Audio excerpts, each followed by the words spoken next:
आप देख रहे हैं पब्लिक टाइम्स। आइए जानते हैं गोपालगंज की खास खबर। नीट पेपर लीक मामले को लेकर हुए विरोध प्रदर्शन के दौरान उपद्रव, पथराव और तोड़फोड़ करने वालों पर पुलिस ने कार्रवाई तेज कर दी है। अब तक 354 संदिग्ध उपद्रवियों की पहचान की गई है और उनकी तस्वीरें सोशल मीडिया पर जारी कर आम लोगों से पहचान करने में सहयोग मांगा गया है। नगर थाना अध्यक्ष प्रवीण प्रभाकर की तहरीर पर 9 नामजद आरोपितों के खिलाफ प्राथमिकी दर्ज की गई है।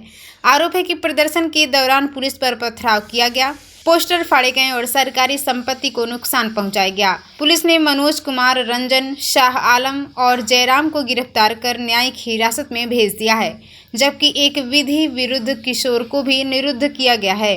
Police CCTV footage, mobile video और अन्य साक्ष्यों के आधार पर शेष आरोपितों की पहचान कर रही है। इस घटना में एक दंडाधिकारी घायल हुए और नगर थाना की सरकारी गाड़ी भी क्षतिग्रस्त हुई। इधर भाजपा नेता डॉक्टर राजेश बर्नवाल के निजी अस्पताल में तोड़फोड़ के मामले में भी प्राथमिकी दर्ज की गई है।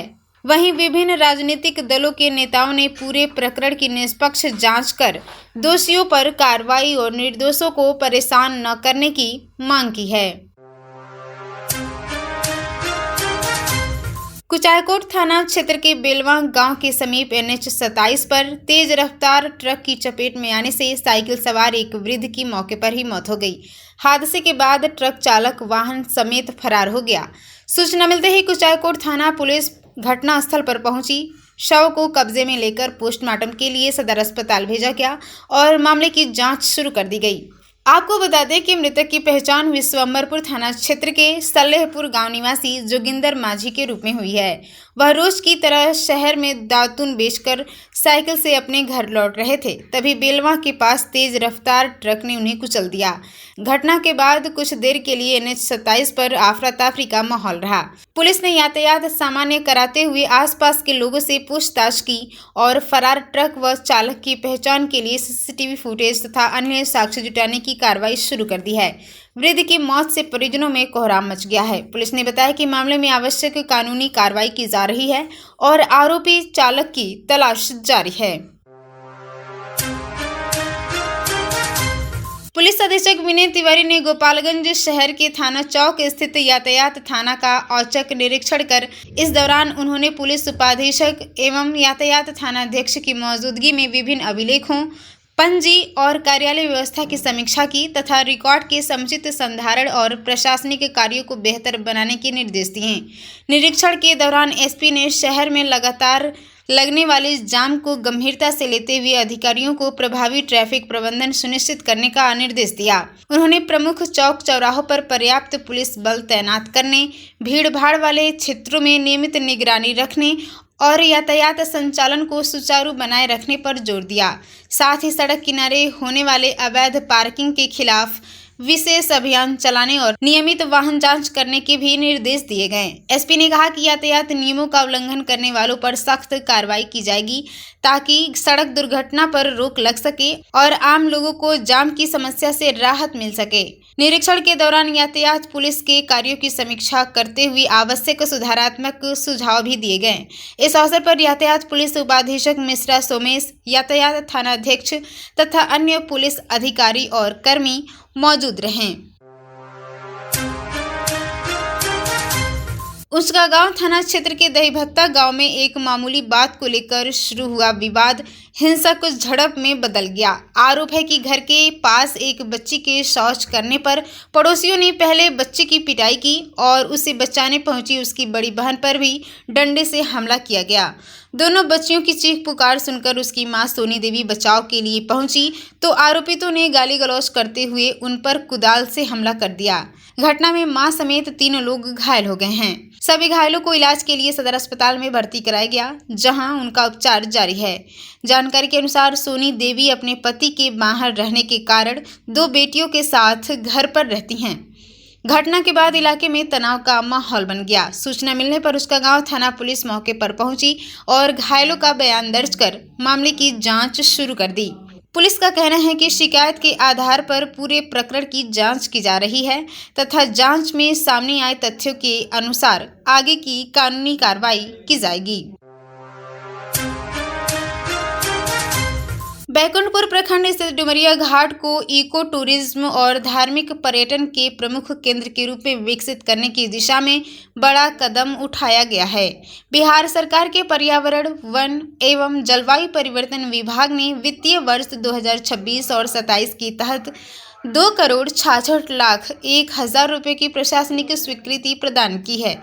इस राशि से नारायणी रिवर फ्रंट परिसर में नवग्रह वाटिका, नक्षत्र वाटिका और मोक्ष वाटिका का निर्माण कराया जाएगा। योजना का उद्देश्य डुमरिया घाट को धार्मिक आस्था, प्राकृतिक सौंदर्य और पर्यटन सुविधाओं से समृद्ध बनाना है।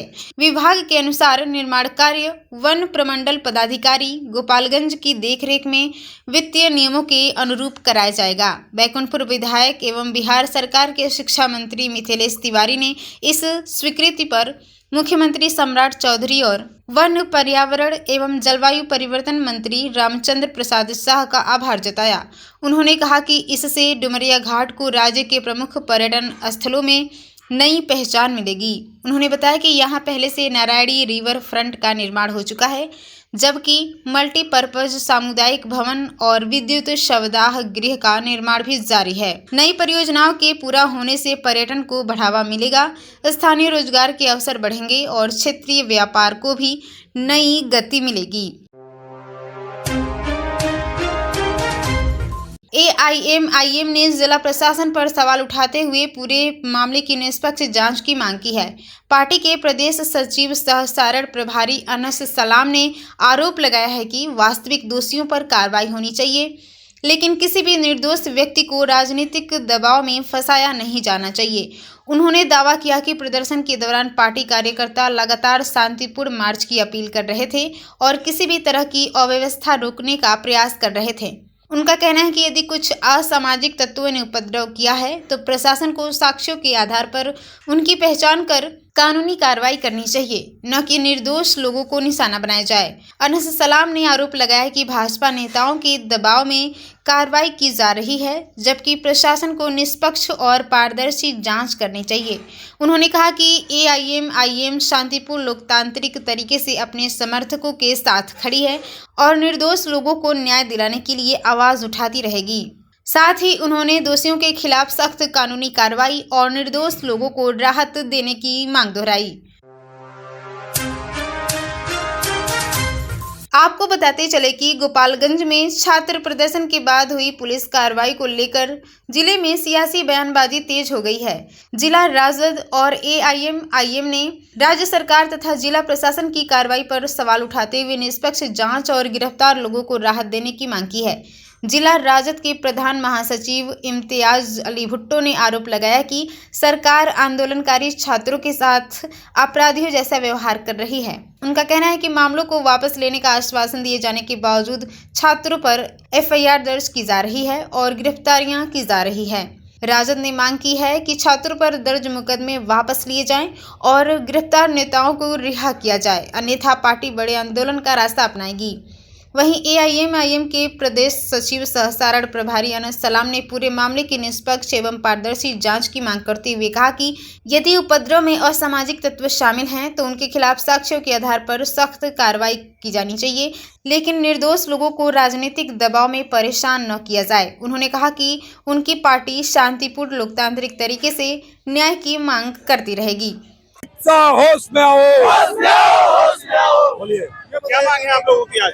मांग यही है कि नीट के एग्जाम में जो क्वेश्चन लीक आउट हुआ, जिसके चलते मजबूरी में देश के 20-25 नौजवानों को सुसाइड करना पड़ा, इसके खिलाफ में देश के पढ़ने वाले छात्र दिल्ली जंतर मंतर पर जो आंदोलन पर बैठे थे, सरकार ने उनके साथ कोई भी शांतिपूर्वक बर्ताव नहीं किया। पुलिसिया अत्याचार करके, आतंक करके उनको बुरी तरह से मारा पीटा गया है। देश के नैनिहालों को मारा पीटा गया है, देश के भविष्यों पर लाठी चली है। इसी के खिलाफ आज देश के पूरे शांतिपूर्ण जो कानून में विश्वास रखते हैं, जो संविधान में हम विश्वास रखते हैं, सभी लोग आज सड़कों पर हैं कि धर्मेंद्र प्रधान से शिक्षा विभाग नहीं चल रहा है। अमित शाह पुलिस का दुरुपयोग करके छात्रों पर लाठी डंडा चलवाया है, इसलिए दोनों इस्तीफा देना चाहिए। धर्मेंद्र प्रधान का इस्तीफा अगर हो जाता है तो क्या लगता है कि ये पेपर बिल्कुल होगा? अभी तत्काल जो डिमांड है उनसे नहीं संभल रहा है, उसके बाद देखी जाएगी कि प्रधानमंत्री किसको बना रहा है, किस प्रकार का विश्वास दे रहा है कि किस तरह से शिक्षा में सुधार करने के अपना कदम उठा रहा है, उस पर विचार की जाएगी। प्रधानमंत्री कह रहे हैं कि ट्रायल कोर्ट बनाया जाएगा और उसके ट्रायल कोर्ट कहने का मतलब कि उनको इस कोर्ट पर विश्वास नहीं है। ट्रायल कोर्ट का मतलब क्या, यानी कि इस न्यायपालिका को गाली दे रहा है, उनको इस न्यायपालिका पर विश्वास नहीं है। बीजेपी कह रही है, बीजेपी यह कह रही है कि जो तत्काल अभी जो कोर्ट है, जो न्यायाधीश है, इस व्यवस्था पर उनको विश्वास नहीं है। यह बात प्रधानमंत्री के बातों से स्पष्ट हो रहा है।